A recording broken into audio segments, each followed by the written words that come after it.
Hello, Michael Talbot-Kelly here. Thanks for joining me. I'm here to talk to you a little bit about the last installment, our number 10 article on Loving Unafraid. And it's about loving unafraid and the hero's journey. I'm so excited to tell you about this. This is probably my favorite of all the topics. However, I want to just review quickly what we've done so far in this series on Loving Unafraid.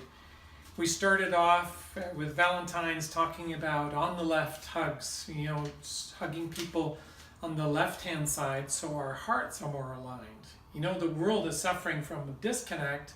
Well, how about we get very physical and real about it and get our bodies more connected, right? So if we all start to hug on the left-hand side, that started a pandemic.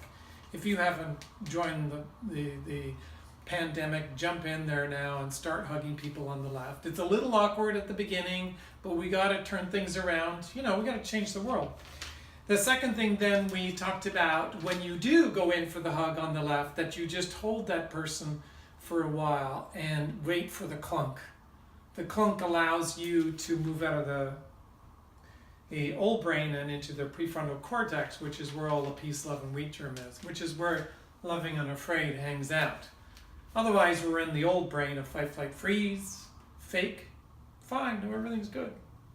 You remember that.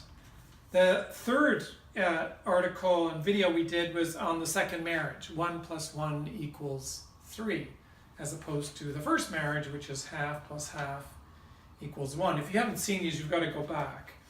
Meaningful relationships, we talked about in the next article, and the next video was about the 4 needs of acknowledgement, attention, affection, and appreciation is 1, and then finally acceptance. That if we really want to get to a level of acceptance where Loving Unafraid is, then we need to really, first of all, acknowledge and attend to and really start to appreciate our partners and our friends and family.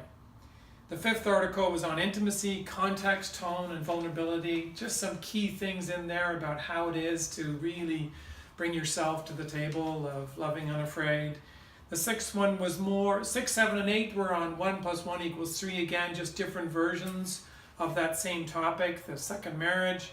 The first one was about self-care. Well, how do you then mobilize love? Or do you wait until the other person comes in from the outside and then you start loving all the way for 6 months and then drop off the curb, No. You increase, you get self-care going in a great way to mobilize the love that's inside of you so that you bring to you that partner, those friends, that community, that village, right?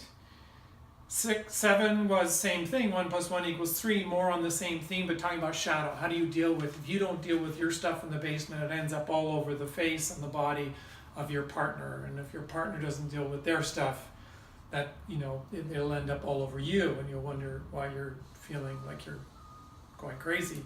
So what you need is willingness from each partner. If you haven't seen these videos, you want to go back and have a look. The last one on 1 + 1 = 3 is about the bees coming uninvited when you do your self-care. So stories and anecdotes about how it is that you can fill your cup up so that you can have more than enough for everyone. And the discipline and the vigilance and the earnestness that is required for that, for sure. Getting your cup full first thing in the morning is the name of the game. We talked about trust and versus testing love, trusting love versus testing love. That went over in extraordinary ways as well, and there's a big difference, right? So some people are testing on the outside with expectations and duties and obligations. Other people are just bringing the love.